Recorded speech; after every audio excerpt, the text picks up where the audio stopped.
All things Ohio right now, and a day we have so many entrants in the race. This is the one Republican that so far is not, I repeat, not running for president. He is the congressman from that fine state, Jim Jordan. What he makes of the governor's announcement. Good to have you, Congressman. Good to be with you, Neil. So you're not running yet. I'm not. First of all, on Governor Kasich, who are you supporting?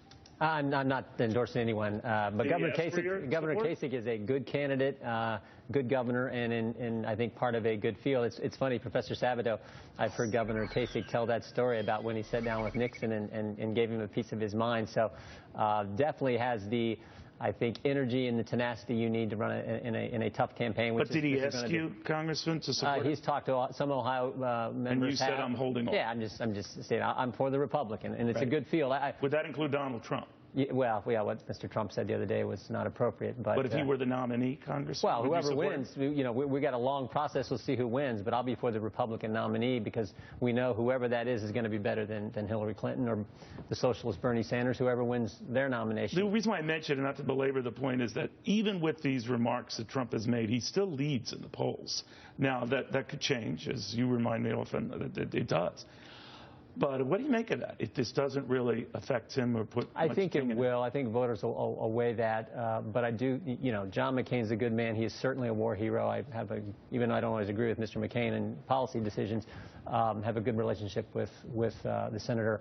But I do think Americans are frustrated with what they see not happening in Washington, and that what do you reflects think in some of these explains? polls. You mentioned someone like a Sanders, you mentioned someone like a Trump. If you think about it, Congressman, you and I have talked about it, this populist rage that's out there on the left and the right, but this idea that whether it's not necessarily the messenger message, and I'm wondering whether that speaks to something that the established candidates might not be addressing.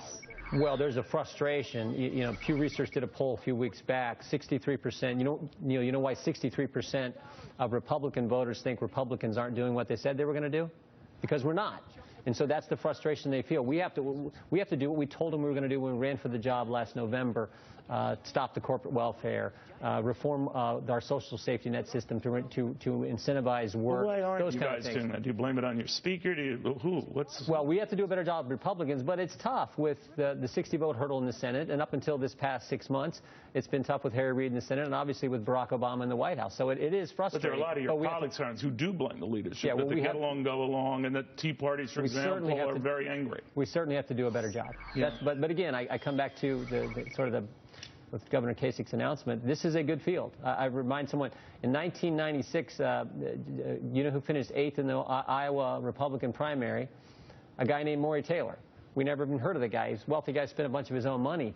But today, think about this field. The guy in 8th place is a guy like Bobby Jindal or John Kasich, good person, good governors, good candidates. That shows you the breadth and depth of the Republican field. And my belief is whoever wins, whoever wins is going to be a good candidate. All right, I want to touch on this with my next guest. But do you think when it goes back to your state, everyone gathers in Cleveland, we'll even have a nominee? Oh, yeah. I mean, you're talking the year when we have the convention. Of course we'll have a nominee. No, but by the time you get there, when it starts, you don't have someone with the number of delegates needed. We've always had that, so I assume we will again. It'd be unusual for modern-day politics not to. So I think, look, you got to have the semifinals before you get to the finals. We're going to have a good semifinals with a lot of good candidates.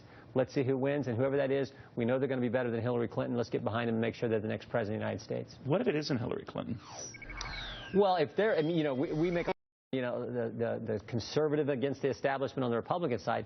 Bernie Sanders is a socialist, getting 30-some% of the vote. Are you kidding me? That shows you how radical some people on the left are. So we'll see if he can beat Hillary, but I assume it's going to be Secretary Clinton who will be their nominee. Congressman, it's always a pleasure. Thank you, sir, very, very much. All right.